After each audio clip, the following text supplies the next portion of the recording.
guys, good morning. With it being March of Dimes month, and with my 3 kids being little preemies, as well as with what I do for my job, it's become a very important part of what I like about March and volunteering. So I wanted to post this video as far as talking about our experience with our little daughter, who was born at 35 weeks, and discuss our experience with her and how it was adjusting to how she was as a newborn, especially with a very, very weak immune system, and how she ended up with RSV. So if you continue watching this video, know her story as far as what happened and how we got through it, and how UC Davis NICU has become very, very close to our hearts. So hope you enjoy.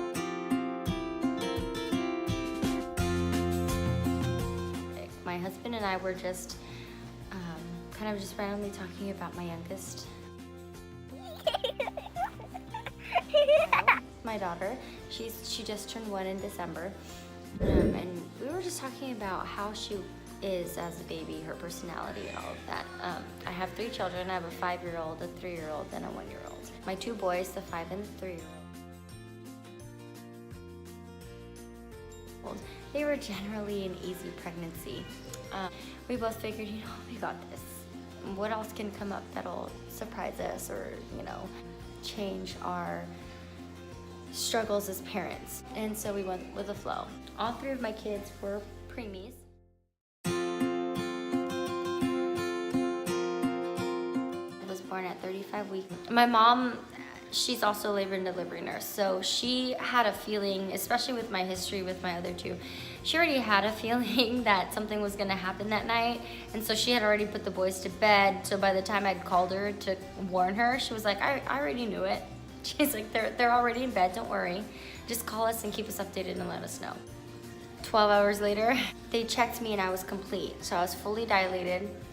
Easiest push ever because she's my 3rd, just slides right out. She was the cutest, littlest little thing.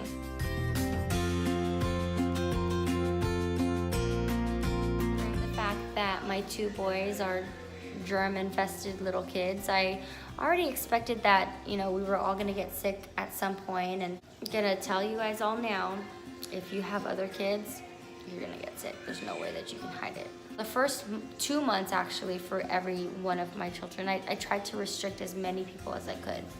What made it difficult was she was born around the holidays. And now New Year's Eve came, and my husband's side, they're huge. They're a big side. And every New Year's, we usually go to San Francisco and go to my husband's dad's side. I literally kept her in her little car seat. I didn't really take her out, but next thing I knew, I literally got up for like a few seconds. And, I turned around and someone was holding her, and I was like, oh my God. Okay. So I just reminded everyone, if you're gonna hold her, just please wash your hands. And I tried to limit as much as I could, but someone else would be holding her, and so finally I got her back and I put her in my little carrier. Sure enough, after that party, we all got sick.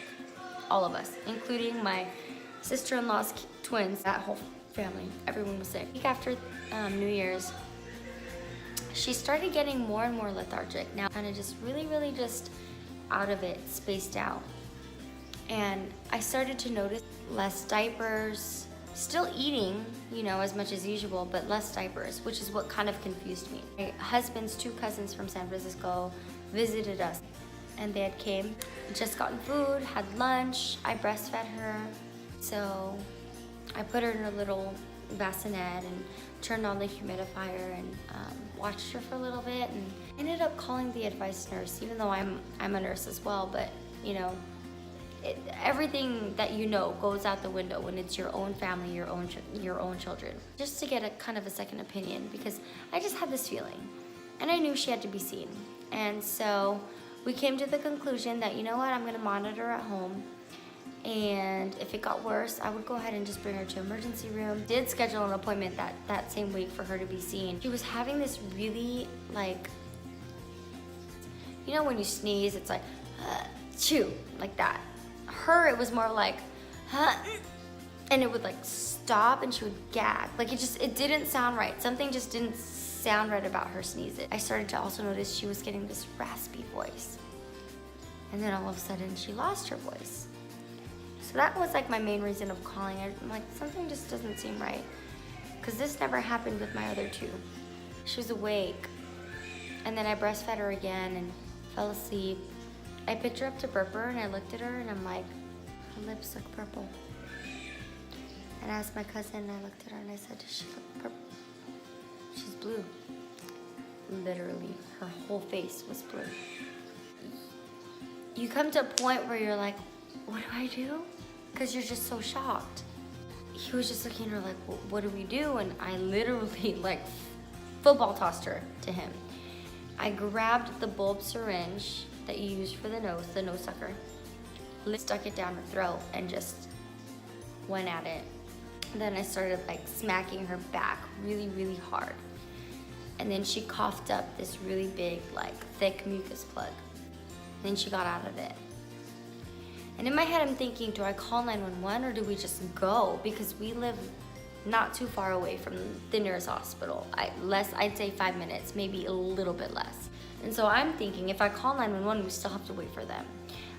If we just get in the car and just rush over, we can get there. Thank God our cousins were here. I just yelled out, stay with the boys. So we rushed out of my house and get there. Because of her symptom, they would take her right away, which they did. So they had us kind of waiting in the little hallway. He did it again. And so I screamed for help. I went to the nearest nurse and they rushed over. We all did the same thing that I did at home. Called the rapid response team over and they all came, put a little nasal cannula on her, oxygen, everything, and made sure that she was. The doctor came in and it said, okay, we're gonna examine her. I'm gonna put an IV in her. We're gonna take 2 swabs. We're gonna do a flu swab and we're gonna do an RSV swab. So RSV is basically the normal cold that you and I would fight.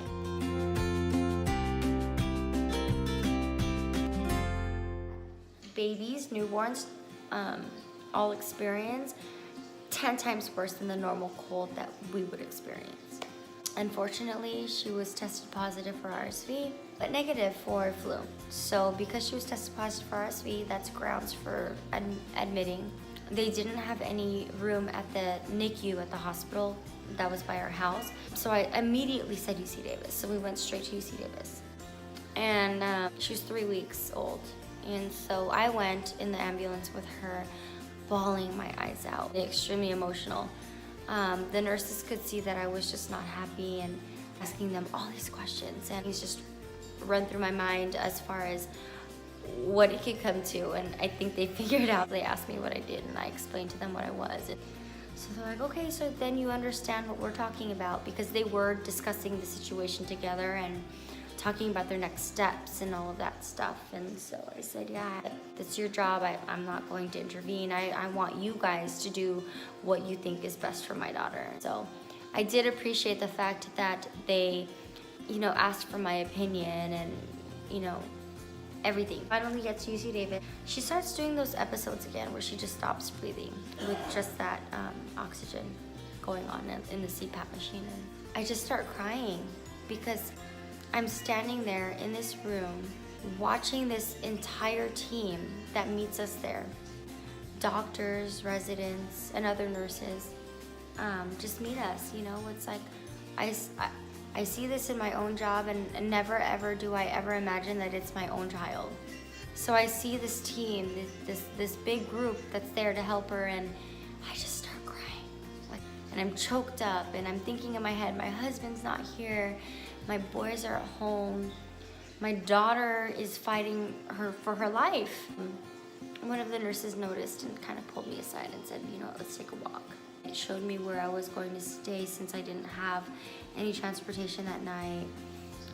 Showed me where to go to pump. She gave me the emotional support that I needed. It helped a lot, especially because my husband was at home, with the boys. And so that night they did so much to her. They did a spinal tap. They ended up intubating her, so they put a tube so that it could help her breathe.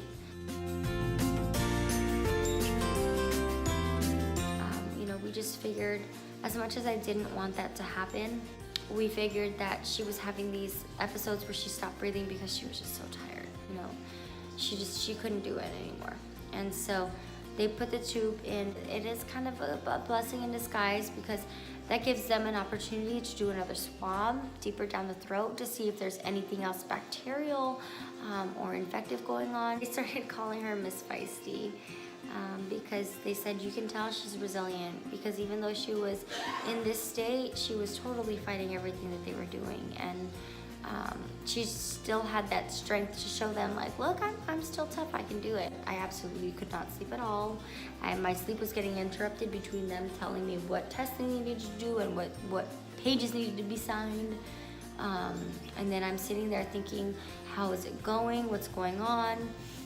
It was a very, very long night. The next morning, my husband had set it up so that whole week my kids were over with my mom, and a social worker came to talk to me because we lived close to UC Davis, but not close enough where we could go back home and feel comfortable. So they set us up at Ronald McDonald House, which is a great charity home. It's actually a great support home for every family member who's there long term, for other family members who are sick and need to be in the hospital for a long time.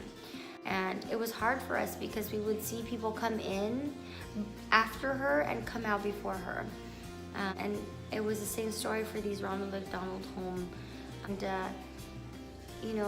we all got to know each other. We always saw each other when we were, making our little dinners in the kitchen of the house.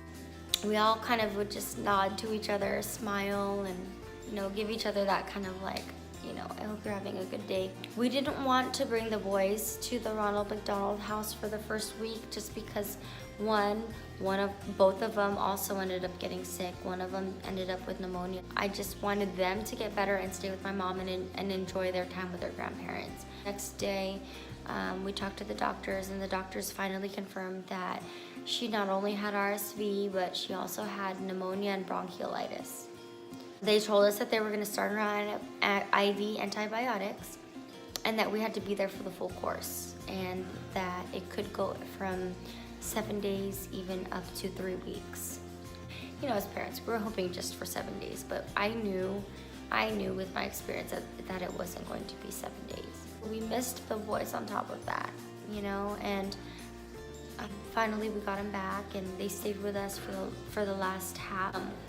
We brought them over to the hospital. They have a wonderful program for siblings. They call it the Child Life Program.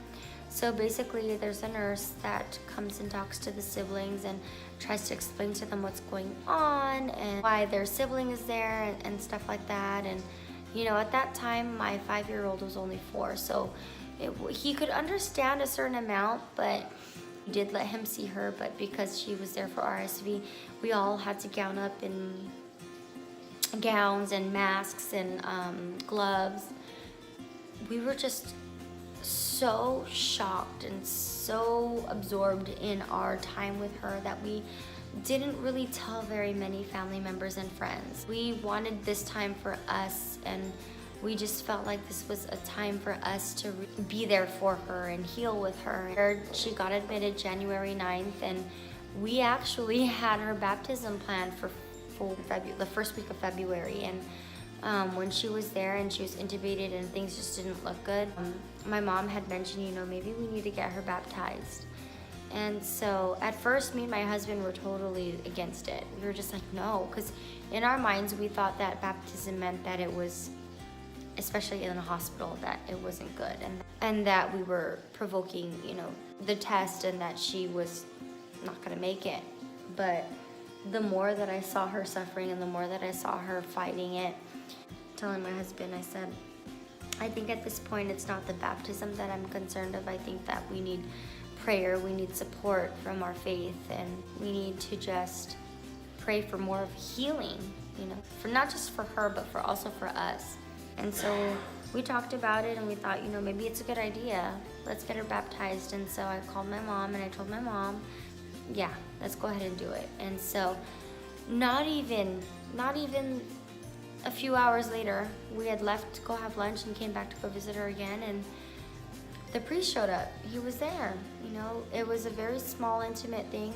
People kind of already looked at us and knew what was going on and gave us our privacy, and it was me, my husband, and the priest and our nurse. We all prayed together around her, had her baptized, and the day after, they did her first trial on the regular oxygen. It didn't go so well because you can tell that she was still really stressed, so they put her on the CPAP machine instead.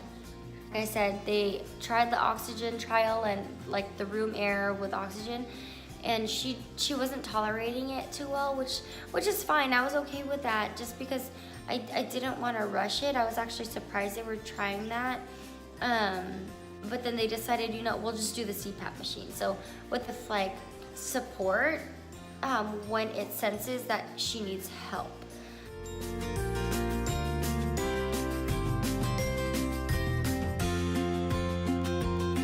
She did that probably for another 4 or 5 days. And then they finally tried that regular oxygen mask again, and that one was fine.